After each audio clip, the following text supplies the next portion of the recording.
They call me a monster, a beast, the terror of the Philistines. But I was once a boy, a son, a dreamer, just like David. I never wanted war, but war was all I ever knew. Take a second and click the subscribe button.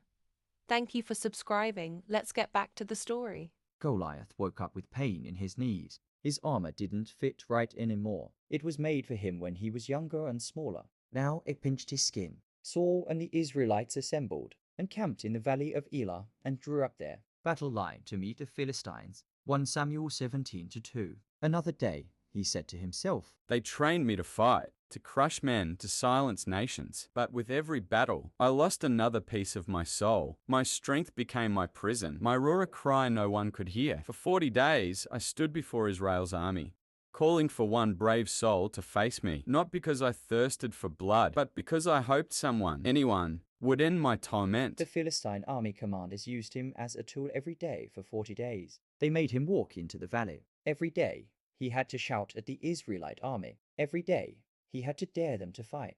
For 40 days, the Philistine came forward every morning and evening and took his stand. 1 Samuel 17:16. No one ever came. Goliath knew why. He was too big, too scary. The commanders knew this. They didn't want a real fight. They just wanted to scare the enemy. Goliath was good at being scary. He had no choice. When you're good at something, people never let you be anything else. His helper was a young man named Naboth. Naboth was kind. He looked at Goliath like he was a person, not a monster. That was rare. They'll send me out again, Goliath said. Yes, sir, Naboth replied. No one will fight me. No, sir. Tomorrow will be the same. Naboth said nothing. What could he say? They both knew the truth. A champion named Goliath, who was from Gath, came out of the Philistine camp. His height was 6 cubits and a span. 1 Samuel 17-4. 6 cubits and a span.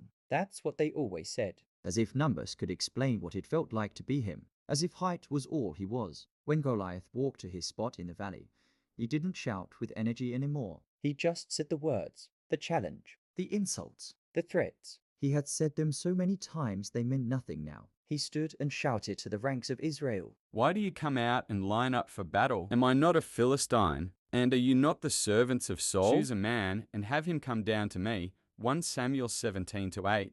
The words felt empty in his mouth. Choose a man. But no man would choose him. The Israelite soldiers wouldn't look at him. That was fine. He didn't want them to look. All his life, people had stared, or they had looked away. No one ever just saw him. Goliath couldn't see well anymore. His eyes had gotten worse over the years. The sickness that made him grow so tall had taken his sight too. Everything far away was blurry now. He used his